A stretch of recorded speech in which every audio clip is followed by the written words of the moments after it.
नमस्कार मुलांनो, आज आपण इयत्ता 8वी मधील विषय विज्ञान पाहणार आहोत. एका नवीन लेसनला, एका नवीन पाठाला आपण सुरुवात करणार. जे आपल्या पाठाचं नाव आहे उष्णतेचे मापन व परिणाम आहे.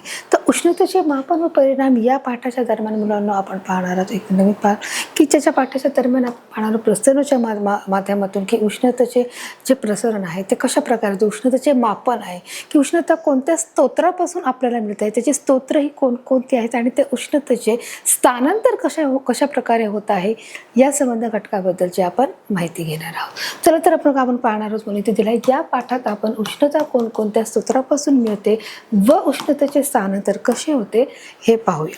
तर चला तर मुलांना आपण सुरुवात करूया आपल्या पाठाला. सर्वात प्रथम मुलांना मला तुम्हाला एक प्रश्न विचारायचा आहे की उष्णता ही आपल्याला सर्वात प्रथम कुठून मिळत आहे, उष्णतेचे जे स्तोत्र आहेत ते कोणकोणते असणार आहे. तर सगळ्यात पहिला जो आपला स्तोत्र आहे उष्णतेचा तो आहे मुलांनो सूर्य आहे, की सूर्यापासून आपल्याला काय मिळत आहे, उष्णता मिळत आहे. तर मुलांना त्याचा आपण पाहणार की जो आपला मूळ स्तोत्र मी जसं सांगितलं की सूर्य आहे. तर सूर्यापासून अजून दुसरे कोणते उष्णतेचे स्तोत्र आहेत, तर सूर्य आहे, पृथ्वी आहे, हवा आहे, हे काही मूलद्रव्य आहेत. तर अशा प्रकारचे आहेत की जे आपल्याला स्तोत्र आहे, उष्णतेचे स्तोत्र आहे. पण त्याचे स्थलांतर कशापासून होणार आहेत तर आता आपण सुरुवात करणार आहोत. जे स्पष्टीकरणाच्या माध्यमातून आपण बघा इथे पाहत आहोत. इथे दिलेलं आहे उष्णता ही एक प्रकारची ऊर्जा आहे जी अधिक तापमान असलेल्या वस्तूकडून कमी तापमान असलेल्या वस्तूकडे प्रवाहित होते. आता उष्णता ही काय आहे, प्रकारची ऊर्जा आहे जी हर एक प्रकारची जी ऊर्जा आहे. मग आपण त्याला म्हणू शकतो सूर्य आहे, पृथ्वी आहे, किंवा आपण म्हणू शकतो एखादे मूलद्रव्य आहेत. ते हे सर्व कसे आहेत मुलांनो की याच्यापासून आपल्याला उष्णता मिळते. काही रासायनिक पदार्थ आहेत त्याच्यापासून आपल्याला उष्णता मिळत असते. मग ही ऊर्जा त्याच्यामध्ये निर्माण होत असते. ही जी ऊर्जा आहे ती अधिक तापमान असलेल्या वस्तूकडून, म्हणजे जे अधिक जे तापमान आहे त्या तापमानाकडून कमी तापमानाकडे जात असते. म्हणजे ज्याप्रमाणे आपण पाण्याचं एखादं भांडं ठेवलं असेल तर त्या पाण्याच्या भांड्यामध्ये जे साधारण पाणी असतं ते नॉर्मल आहे, थंड आहे, परंतु त्याला उष्णता दिली असेल म्हणजे काय झालं आहे, ते पाणी गरम व्हायला सुरुवात झाली आहे. म्हणजेच त्यांनी काय झालं की उष्णतापासून म्हणजे त्यांनी दिले अधिक तापमान, म्हणजे अधिक तापमानाकडून ती काय झालेली आहे, कमी तापमान, म्हणजे कमी तापमान कशाचं आहे, जे थंड पाण्याचं तापमान थंड आहे किंवा कमी आहे. मग अशा प्रकारे जी अधिक तापमान असलेल्या वस्तूकडून ती कमी तापमानाकडे असलेली वस्तूकडे ती प्रवाहित होते म्हणजेच काय होत आहे की ती वाहत जाण्याचं ते काम करत आहे.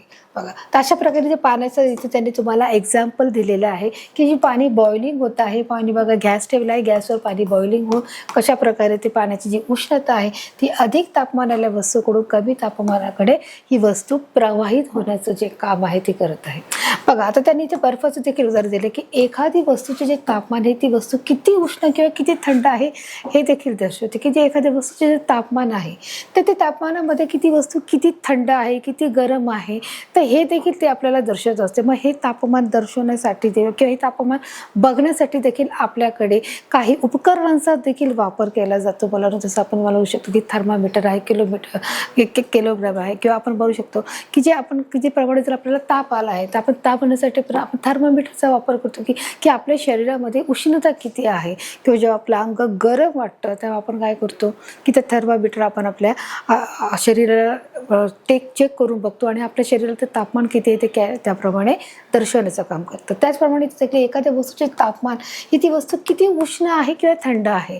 मग हे जे बर्फाचा गोळा दिसत आहे, हा बर्फाचा गोळा हा किती थंड आहे हे मोजण्याचं देखील एक उपकरण आहे. त्यामुळे जे आणि पाणी गरम किती झालं आहे ते मोजण्यासाठी देखील असलेलं जे उपकरण आहे ते देखील त्याच्या माध्यमातून आपण सांगू शकतो की पाणी किती थंड आहे आणि किती गरम आहे. थंड वस्तूचे तापमान उष्ण वस्तूच्या तापमानापेक्षा कमी असते. आता साहजिकच आहे, जर गरम पाणी झालं आहे तर त्याचे तापमान हे जास्तच असणार आहे आणि जर पाणी थंड आहे तर त्याचे तापमान हे थंडच असणार आहे. म्हणून थंड वस्तूचे तापमान उष्ण वस्तूच्या तापमानापेक्षा साहजिकच हे काय असणार आहे, कमी असणार आहे. तर अशा प्रकारे आपण थंड पदार्थाचे तापमान आणि उष्ण पदार्थाचे तापमान कसे आहे त्याच्यातला फरक पाहिला आहे. आता बघायचे त्यांनी तुम्हाला एक प्रयोग दिलेला आहे. या प्रयोगाच्या माध्यमातून समजू, उष्णता दिल्यास वस्तूचे प्रसरण होते व वस्तू थंड केल्यास तिचे आकुंचन होते. आता हा जो प्रयोग आहे हा प्रयोग मुलांना आपल्या सगळ्यांना माहिती आहे की जे उष्णतेचा आहे की जे एखादी जी वस्तू आहे, एखादा पदार्थ आहे, त्या पदार्थाला जर उष्णता दिली तर ते काय होत आहे, ती बघा वस्तूचे प्रसरण होते. जर उष्णता दिली, हा जो गोळा आहे बघा, उष्णता दिल्यास वस्तूचे प्रसरण होते ते त्यांनी दिलेलं आहे. व ती वस्तू थंड केले तिचे आकुंचन होते. आता हा जो आहे जो लोखंडी जो गोळा आहे त्याला उष्णता दिल्यामुळे साहजिकच तो थोडा प्रसरण पावणार आहे. बघा अगोदर तो गोळा जात नव्हता, पण जर त्याला उष्णता दिली तर बघा तो काय झाला आहे, बारीक झालेला आहे. म्हणजे त्याचेच उष्णतेमुळे द्रव्याचे अवस्थांतर होते. म्हणजेच या पदार्थाला किंवा या प्रक्रियेला आपण काय म्हणणार आहोत, अवस्थांतर असे म्हणणार आहोत. म्हणजे जसं इथे बघा त्यांनी दिलं आहे की हा जो गोळा आहे, लोखंडी गोळा, या होलमधून प्रथम जात नव्हता, परंतु जर आपण त्याला उष्णता दिल्यास वस्तूचे प्रसरण होते. मग तो गोळा काय झालेला आहे, त्या गोळ्याला उष्णता दिल्यामुळे तो गोळा प्रसरण झाला. आणि मग अशा प्रकारे बघा तिथे त्यांनी हे उदाहरण आपल्या चित्रीकरणाच्या किंवा प्रयोगाच्या माध्यमातून आपल्याला इथे दिलेला आहे. तर अशा प्रकारे बघा हे आपण पाहिलेलं आहे की जो गोळा आहे तो कसा कला आहे की तो जात नव्हता, परंतु त्याला प्रसन्न केलं म्हणजे तो त्याला आहे. मग गोळा त्याचप्रमाणे जर उष्णता जर काढून घेतली तर पुन्हा पूर्वस्थितीत होत आहे. मग तसंच हे उष्णतेचे याला काय म्हणणार आहोत, अवस्थांतर असे म्हणणार आहोत. बघा आता जो पुढचा पाठ आहे, उष्णता दिल्यास वस्तूचे हे प्रसरण होते. जसं आपलं झालेलं आहे की बघा आता हे जो बर्फ आहे त्या बर्फाचं काय होत आहे, पाणी होत आहे. म्हणजेच काय झालं आहे, पाण्याचं द्रव रूपामध्ये रूपांतर झालं आहे. म्हणजेच ते लिक्विड फॉर्ममध्ये झालं आहे. पाण्याच्या 3 अवस्था आहेत, हे देखील आपण शिकलेले आहोत. त्या 5वी पासून पदार्थाच्या हे 3 अवस्था आहेत, द्रवरूप, स्थायीरूप आणि घनरूप आहेत, बरोबर, वायुरूप आहे. मग अशा प्रकारे ह्या ज्या 3 अवस्था आहेत त्या 3 अवस्थेचं काय झालेलं आहे की ह्याच्यात स्थायीरूप पदार्थामध्ये जो असलेला घटक आहे, जो बर्फ आहे, तो वितळला म्हणजे तो द्रव पदार्थात झालेला आहे.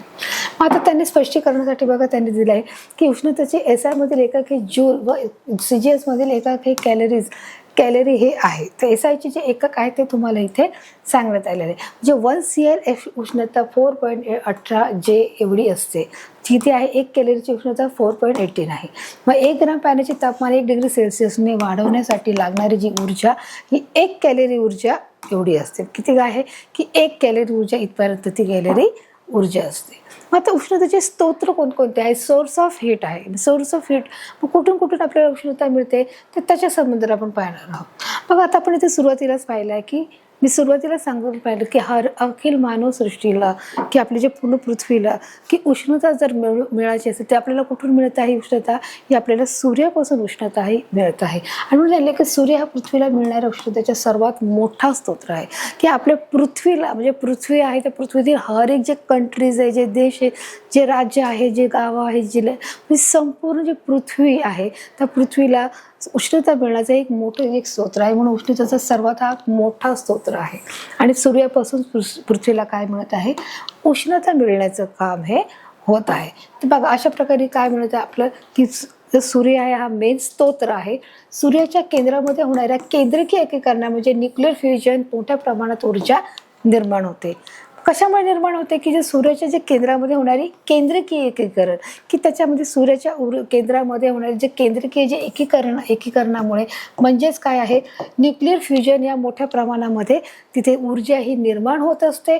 आणि बघा अशा प्रकारे 2 हायड्रोजन आणि मिळून काय होतं, हायड्रोजन केंद्रकाचा संयोग होऊन हेलियमची केंद्रके तयार होतात. बघा इथे त्यांनी काय सांगितले की अशा प्रकारे हेलियमची ही इथे बघा हेलियमची केंद्रके तयार होतात. हायड्रोजन प्लस हायड्रोजन इथे मिळून काय होणार आहे, इथे हेलियम तयार होत आहे. केंद्रकीय एकीकरण प्रक्रियेमध्ये हायड्रोजनच्या केंद्रकाचा संयोग होऊन हेलियमची केंद्रके तयार होतात.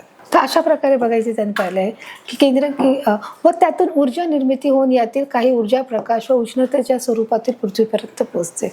व त्याच्यामधून काय होत आहे, जो केंद्रीकरण आहे, जे सूर्याच्या त्या केंद्रीकरणावरून त्यातून ऊर्जा निर्मिती होऊन त्यातील काही ऊर्जा प्रकाश व उष्णतेलगतच्या स्वरूपात ही पृथ्वीपर्यंत पोहोचली जाते. मग सूर्यप्रकाशाचा जो केंद्रीकरण होऊन की त्याच्यामधील जी ऊर्जा आहे, सूर्यातून निघणारी जी ऊर्जा निर्मिती होऊन त्यातील काही जी ऊर्जा आहे ती कुठे जात आहे, पृथ्वीपर्यंत पोहोचण्याचं काम जाते. जसं साहजिकच आपल्याला ऊर्जा ही मिळत आहे की सूर्यापासून निघणारी जी ऊर्जा आहे ती आपल्याला पृथ्वीवर सुद्धा ही मिळत आहे. कशा मिळत आहे, केंद्रकीय एकीकरणामुळे त्याच्यामध्ये ही ऊर्जा निर्मिती होते. आणि ही ऊर्जा निर्मिती झाल्यानंतर त्यातील काही ऊर्जा प्रकाश उष्णतेलगतच्या स्वरूपात आपल्याला पृथ्वीपर्यंत अशा प्रकारे हा पोहोचला जातो. आणि म्हणून आज आपल्याला आपण पृथ्वीवरती की आपल्याला उष्णता ही लाभलेली आहे की आपल्याला प्रकाश दिसत आहे, उजेड दिसत आहे आणि आपल्याला गरमी देखील होत आहे.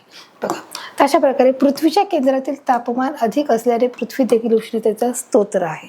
आता बघा यांनी त्यांनी सांगितलं की पृथ्वीच्या केंद्रातील जे तापमान आहे अधिक असत आहे. आता साहजिकच जे सूर्य आहे तो आगीचा काय आहे, तप्त गोळा आहे बघा इथे दिसत आहे. आणि त्यामुळे त्यातील जे तापमान हे अधिक असल्याने पृथ्वी देखील उष्णतेचे स्तोत्र आपोआप झाले आहे की जर सूर्याला पृथ्वीपासून उष्णता मिळते आहे तर साहजिकच पृथ्वी देखील काय झाली, उष्णता झाली आहे. त्यामुळे पृथ्वी देखील हे उष्णतेचं काय झालं आहे, स्तोत्र झालं. कारण पृथ्वीपासून जे अखिल मानव सृष्टी आहे, अखिल सजीव सृष्टी आहे त्यांच्यापर्यंत देखील उष्णताही मिळत आहे. म्हणजे सूर्य आहे, सूर्यापासून पृथ्वीला काय मिळत आहे, सूर्यापासून पृथ्वीला उष्णता मिळत आहे. आणि पृथ्वी देखील काय करत आहे, पृथ्वीत अस्तित्वात असणारे जे सर्व सजीव सृष्टी आहे किंवा सर्व जे नेचर आहे त्या सर्वांना देखील ती उष्णता देण्याचं काम करते. म्हणजेच पृथ्वी देखील काय आहे, हे एक स्तोत्र आहे उष्णता देण्याचं. आणि म्हणून त्यांनी सांगितलं की पृथ्वीच्या केंद्रातील तापमान अधिक असल्याने पृथ्वी देखील उष्णतेचं काय आहे, स्तोत्र आहे. या उष्णतेस काय म्हटलं आहे, भूऔष्णिक ऊर्जा असे म्हटलं जात आहे. आणि या पृथ्वीच्या ऊर्जेला काय म्हटलं आहे, भूऔष्णिक. भूऔष्णिक म्हणजे भू म्हणजे काय आहे, जमीन आहे.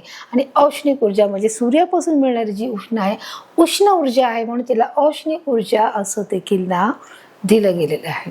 बघा आता आपण बघा पुढे पाहणार आहोत की या पाठाच्या दरम्यान असलेले की उष्णता संदर्भाचे नियम की आपल्याला जी उष्णता आहे अजून परिसरात असलेल्या पर्यावरणातून आपल्याला उपलब्ध असणाऱ्या स्रोतापासून मिळत आहे. मग ते स्रोत कोणते आहे, इथे दिले आहे लाकूड आहे, कोळसा आहे, पेट्रोल आहे इत्यादी. इंधनाच्या ज्वलनातून देखील इंधनाची ऑक्सिजन बरोबर रासायनिक ही प्रक्रिया होऊन उष्णता निर्माण होते. आता बघा त्यांनी सांगितलं आहे की आपल्या परिसरात उपलब्ध असणारे जे लाकूड आहे, कोळसा आहे, रॉकेल आहे, पेट्रोल आहे, डिझेल आहे, मग यांचं जेव्हा इंधन होत आहे किंवा यांच्या इंधनाच्या ज्वलनातून इंधनाची निर्मिती होते आहे आणि इंधनाची ऑक्सिजन बरोबर रासायनिक प्रक्रिया होत की लाकूड, कोळसा किंवा पेट्रोल हे हवेत जेव्हा जळलं जातं तेव्हा त्याच्यातून इंधन निर्माण होत आहे.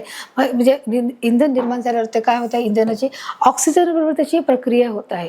म्हणजे लाकूड आहे, कोळसा आहे यांच्या बाजून बघा आता लाकूड, कोळसा आणि पेट्रोल यांच्या इंधनातून मुलांना काय निघत आहे, कार्बन निघत आहे. आणि हा जो कार्बन आहे हवेमधील ऑक्सिजन बरोबर त्याचा संयोग होऊन एक रासायनिक प्रक्रिया निर्माण होत आहे.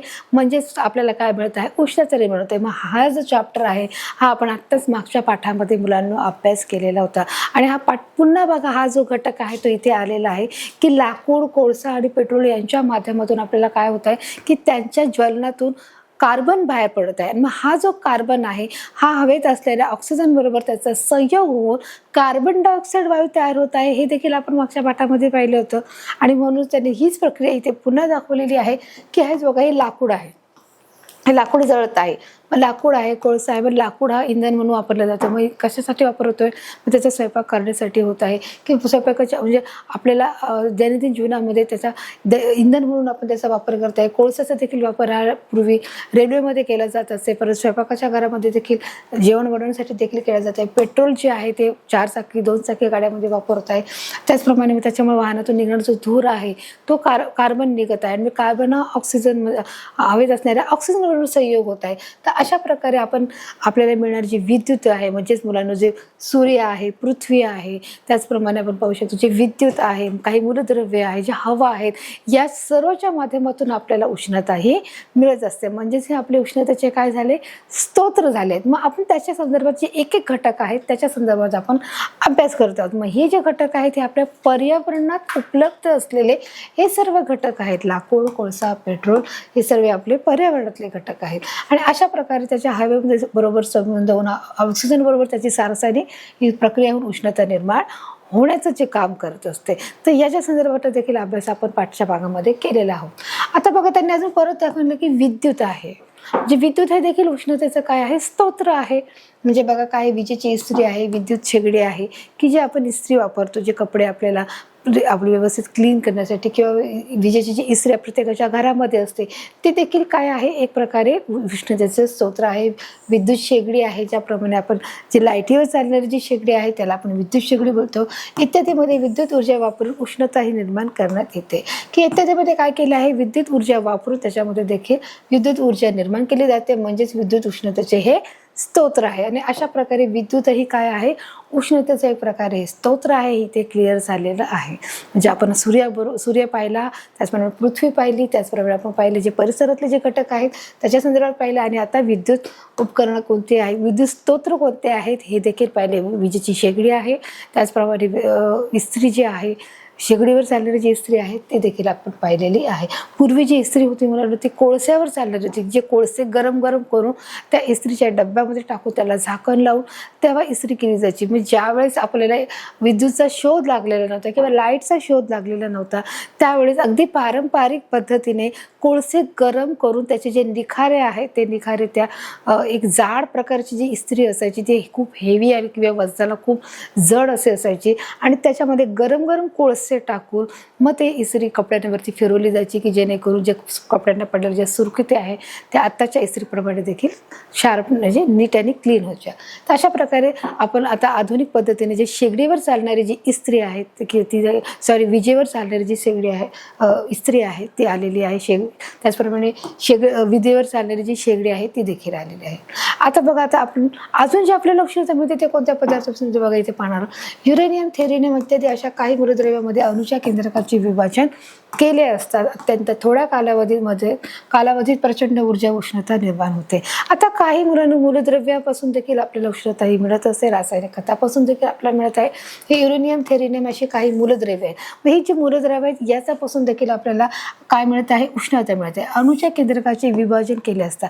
मग यांच्यातील युरेनियम, थेरियमच्या अणुच्या केंद्रकाचे विभाजन केले असतात. थोड्या कालावधीत प्रचंड ऊर्जा व उष्णता निर्माण होते. मग यांच्यामध्ये देखील प्रचंड ऊर्जा आणि उष्णता निर्माण होण्याची ही प्रक्रिया चालू असते. म्हणजे याच्यापासून देखील आपल्याला उष्णता ही मिळत असते. अणुऊर्जा प्रकल्पात ही एक प्रक्रिया वापरली जाते. जेव्हा अणुऊर्जा असते म्हणजे एक मोठ्या प्रकारचा जो प्रकल्प असतो की जो प्रत्येकाच्या हितासाठी वापरला जातो. म्हणजे जेणेकरून धरण बांधायचं आहे किंवा एखादा मोठा प्रोजेक्ट आहे त्या कामासाठी जो अणुऊर्जा आहे हा प्रकल्प ही प्रक्रिया त्याच्यामध्ये ही सुरळीतपणे पार पाडली जाते. म्हणजे हे देखील आपण पाहिले की मूलद्रव्यामार्फत आपल्याला उष्णता मिळत आहे. आता बघा त्यांनी ते दिलं आहे की इथे जे दिलं आहे तुम्हाला आधी हा परिसर पहा. हा जे काय आहे ते काय याला आपण म्हणणार आहोत पवनचक्की बोलणार आहोत. म्हणजेच काय की जे विद्युत निर्माण केली जाते म्हणजे वीज तयार करण्याचं जे काम आहे हे पवनचक्क्याच्या द्वारे केले जातं. मग हे कुठे असतं मुलांनो की ज्या ठिकाणी टेकडी असतात, ज्या ठिकाणी रहदारी नसतं, ज्या ठिकाणी रस्ते नसतात की उंच टेकडीवरती तिथे ह्या ज्या पवनचक्क्या आहेत त्या लावल्या जातात आणि वाऱ्याच्या मार्फत किंवा हवेच्या मार्फत त्याचे चक्र आहे हे फिरवलं जातं जेणेकरून वीज निर्मिती करण्याचं जे काम आहे ते केलं जात आहे. म्हणजेच आपल्या सोबती असलेल्या हवेत देखील बरीच उष्णता जमवली आहे. मग हवेच्या मार्फत इथे उष्णता केली जाते. म्हणजे हवा देखील काय आहे, हे उष्णतेचं एक स्तोत्र आहे. बघा मुलांना, आपण हर एक घटक आहे तो एक्सप्लेन करत आहोत चित्राच्या माध्यमातून. कशा प्रकारे जे स्तोत्र उष्णतेचे स्तोत्र हे कोणकोणते आहेत आपण सुरुवातीपासून पाहिलं. जे सूर्य आहे तो एक स्तोत्र आहे, पृथ्वी आहे ते एक स्तोत्र आहे, निसर्गात उपलब्ध असणारे पर्यावरणात जे उपलब्ध असणारे जे नैसर्गिक घटक आपल्या आहेत ते एक स्तोत्र आहे, मूलद्रव्य आहे ते एक स्तोत्र आहे, जे वीज आहे ते एक स्तोत्र आहे आणि आता हवा पाहत आहोत. मग हवा देखील काय आहे, उष्णतेचे स्तोत्र आहे. कशा प्रकारे आपल्यासोबत असलेल्या हवेत देखील बरीच ही उष्णता ही साठवलेली असते किंवा सामावलेली असते. मग पवनचक्कीच्या द्वारे ती उष्णता निर्माण करते किंवा वीज ही निर्माण करता येते. हे देखील आपण स्तोत्राच्या माध्यमातून पाहिलेलं आहे.